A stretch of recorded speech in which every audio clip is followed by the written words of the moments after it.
Good day everyone. So this video, gagawin po natin is mag-set tayo ng mga pending order. So ang gagawin muna natin is yun. So pag click natin yan, merong buy limit, no? Buy limit, pero pag minove natin siya sa taas, magiging sell limit. So buy limit and sell limit. So ang sell limit is, yung example, na position ko siya dito or dito sa baba. So kapag pumunta siya dito, magbabounce siya pabalik.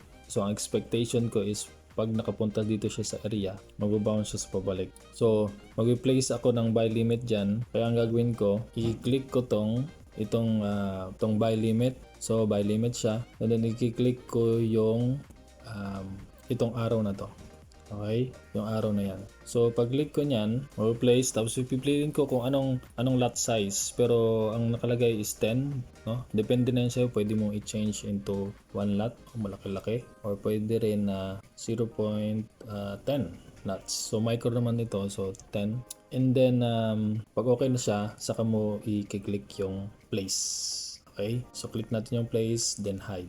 So nandun na yung buy limit. So kapag ganyan pa yung color niya, so kapag na-hit siya, pumunta siya dito, tapos na-hit niya, saka siya mag-activate, magiging color blue. Tapos titingnan din natin kung bakit na siya. So yan, and then so meron na tayong buy limit. Now paano naman kung sell limit din? So again, punta tayo dun sa taas, no? Tapos itong blue siya ngayon, pero kung sa limit pwede mo siyang i-move sa taas. Kung lalagpas sa taas, magiging sa limit na siya. So the same lang din kung pupunta ang market doon, i-move natin, no? Kasi meron siyang support and resistance dito banda, no? So ang prediction mo, kapag pumunta ang market pataas, magbabounce siya pababa. So kaya merong sell limit. Yung kanina buy limit pababa, tapos mag-opposite siya. So ang buy limit is about a reversal siya kung makapunta na siya dun sa line, dun sa price na position mo. Okay, so i-click natin yan, no? The same lang din. So lot size, tapos place. So meron ka ng buy limit. Now paano kung stop naman siya? Buy stop. So i-click ulit natin to, no? And then click natin yan. So kung buy stop naman, 'di ba naka-buy siya, naka buy limit siya sa ngayon, buy limit. So para maging buy stop siya, explain na ko later on kung ano yung buy stop, is i-click natin tong itong nakalagay na buy limit. Pag click natin yan, lalabas yung buy stop, pero hindi naman buy stop ang pipiliin natin, no? Sell stop, but buy stop. So click lang natin buy limit lang.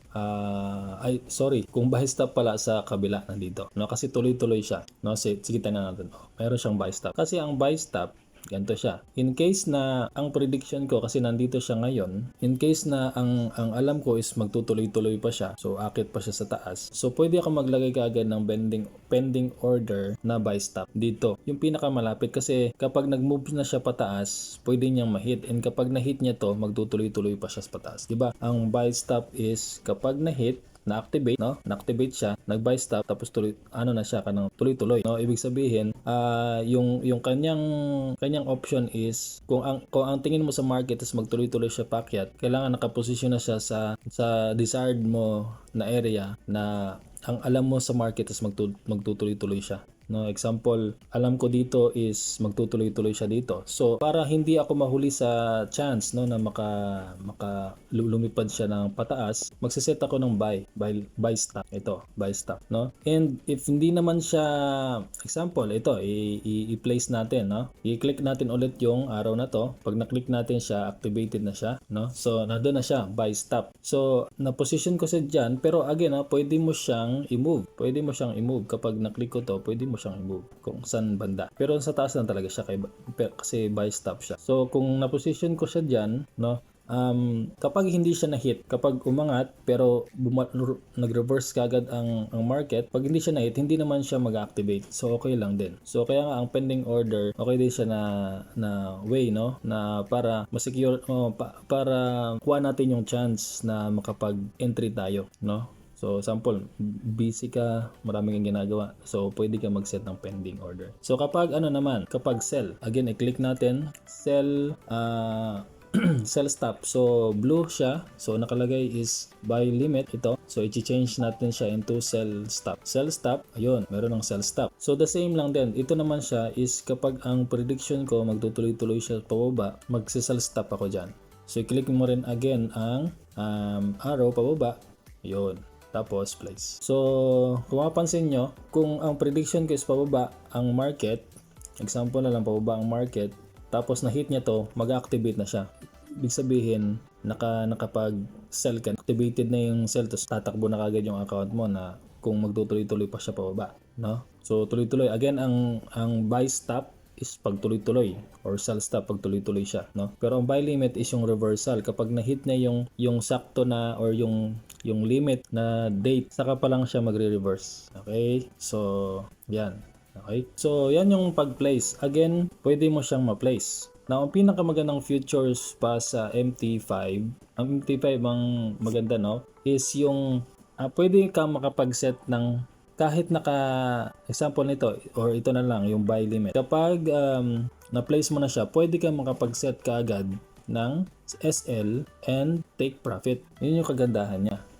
No? So example, iset lang natin to. Again, no, ano ba to? Kapag, 'di ba, kapag na-hit niya ito, ang prediction mo is pwede siyang bumalik, 'di ba? So kapag na-hit niya rin ulit itong green, so profit ka na. Pero kapag magtuloy-tuloy siya, gusto mong i-limit yung losses mo, mag-set ka rin ng stop loss. So tingnan natin kung anong magiging, no? Then kapag nakapag-set ka na nito, ano bang ratio mo? Ano bang sample 10?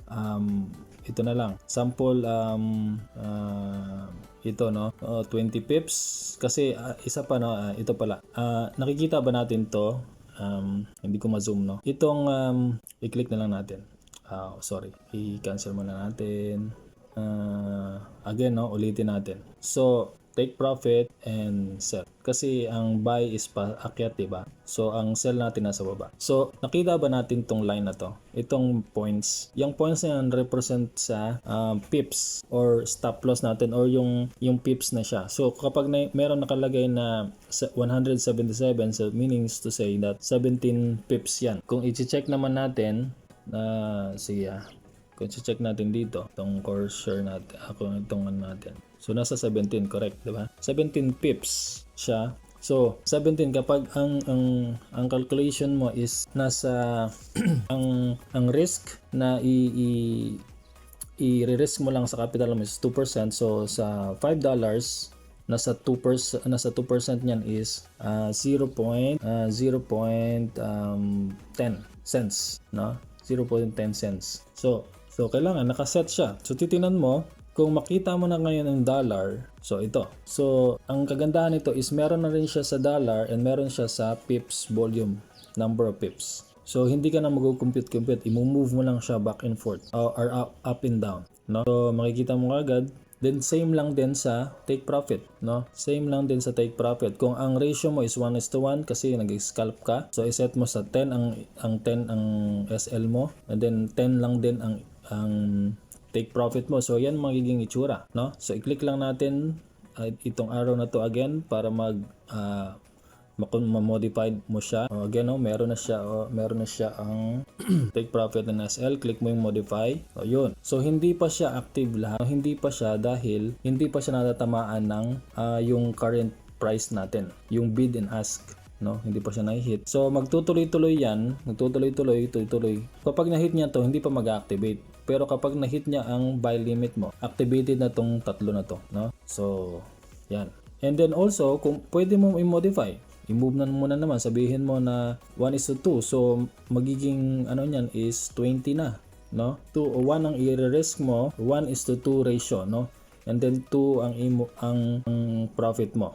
So the same lang din, no? Titingnan mo lang yung dollars and titingnan mo yung points. So ako tumitingin na lang ako sa sa dollar kasi para computed na siya, no? And then i-click mo yung arrow again, so modify, so hide. So yun na, nakaset na agad, no? Yun ang isang kagandahan. So advantage sa atin yan. So about sa strategy, effective sa pending order, later on, no, i-discuss natin yan sa inyo. So ano pang mga features sa MT5 is itong pag-move natin, no? Meron ba kayong, kung mag-move kayo, example lang ha. Example is, nandyan nakalagay, tapos, so kung mag-move kayo, hindi nyo siya ma-forward. Hindi nyo siya mapupunta talaga doon kasi gusto mo talagang tutukan yung trade mo. Example lang, gusto mong tutukan, tapos, hindi mo siya makita. Gusto mo siya mapamove doon. So, itong line na to na makikita natin, yung blue line na yan, meron siyang arrow sa baba. So, itong arrow na to maliit, hindi mo mapansin, no? Yung arrow na yan, hawakan lang natin yan, and then pwede na natin i-move, no? Ito yung pinakasagad niya, no? Yan. So, i-try na ninyo. Okay? Piliin natin yon for pending orders. I-click natin yon. So, kapag ganyan, mostly nakasagad yan kasi pwede natin ma-move and then i-zoom natin. Pwede lang natin siya ma-zoom kanya. No? And ang next is yung ano natin, yung mga options natin sa makikita yung time. Actually, pwede mo siya makita dito. Yan, time. And then ito time siya, time frame natin. Ito is yung mga indicator natin. Ito yung kanina, no? Yung gusto mo bang makita yung kung ilang pips. Yan. Move lang natin. Kung ganyan, example ito kanina, modify lang natin yun 14 pips. Yung circle na nakikita natin I hope na alam naman ninyo, no? I-tap mo lang yung surface mo sa screen mo sa sa cellphone mo. Tapos ito na yung makikita mo. Meron ka ng options. So, meron nakalagay dyan kung iba-ibang klase na time frame natin hanggang sa month. Tapos, indicator, yung plus yung cursor natin. Tapos, yung settings. Then, also yung tools natin. Trend line. Ito. Then, ito rin, pwede ka mag-open dito ng iba-ibang Windows. So, unahin naman natin yung pinaka-complicate sa kanila yung Windows na to. Ito, click natin. So, meron dito na nakalagay, pwede tayong mag-add. O, pwede natin i-click yan. I-click, tapos add. Paano ba to? O, yun, double click, tapos lalabas na siya. So, iba to. Depende to sa kung ano nakalagay mo dito. No? Ano nakalagay mo sa watchlist mo. Tapos, pilian mo lang. So, example na sa USD, ito naman iba naman tong chart, no? Pwede mo rin tong ma-scroll. Pwede mo rin ma-change ang time frame niya, 1 minute, pwede 5, no, 15, depende na, no? Ito rin pwede mo siya ma-move 30 minutes, no? And 1 hour. Then kapag gusto mo na siya i-close, pwede mo rin siya ma-move. Pwede tayong magdagdag, tingnan natin kung makakadagdag pa tayo. Pwede rin siya horizontal, pwede siya ganyan, pwede rin siya ganyan, and then pwede mo siya magdagdag, no? Ano pa idadagdag natin? Wala na. Yan, pwede mo rin siya i-remove. Halimbawa, i-remove natin tong oil. Remove natin. Balik sa umpisa. Okay? So, ano pa? Then, kung gusto mo i-close pala, no? I-close mo tong mga pending orders mo, take profit and loss. I-click mo siya, tapos i-delete mo. Meron kang makikita nga delete, no? I-click natin yan, deleted, tapos confirmation, delete, mawala na siya. Yung tatlong entry, stop loss, yung pending order na buy limit, and then also yung take profit. The same lang dito, no? I-click natin yung delete, wala na. Ito rin, click natin yung delete, ito rin, click natin. Okay? So, ang next natin is, ito namang watchlist natin. So, ang watchlist natin, pwede ka mag-delete, no? Ang ginawa ko lang is, click natin to. Kung gusto natin i-delete, meron tayong gustong i-delete, click natin yan. Tapos, click natin yung trash. Ito, click lang natin yan. Tapos, i-click lang natin balik yung trash. Pero wala akong i-delete dyan. Tapos, kung magdagdag tayo, punta tayo sa plus. Click natin yung plus. So, piliin lang natin kung anong stocks dyan. Merong futures, micro, minors, exotic. So, kung gusto ng major na mga pairs, punta ka. And then, ito yung mga major pairs. Ay, micro pala to. Ito, sorry. Asa mo major? Micro, forex micro. Ito. Micro majors. Tama. So, ito yung mga major na pair. Okay? So, piliin lang natin yan. Euro USD. Sample, i-click natin tong Euro USD. Pag-click, nandun na yan. Nakalist na siya. Mapapansin mo, nabawasan na siya dito. So, kung ibaback lang natin, nandun na yung Euro USD. Okay? So, pag in-click natin yung Euro USD, open natin, nandun na agad siya. No? So, kung 1 minute, example, nandito ka sa pinaka malayo na, i-click ko lang yung time frame, punta lang ko sa M5. Pupunta agad siya sa automatic sa pinaka-front. Okay?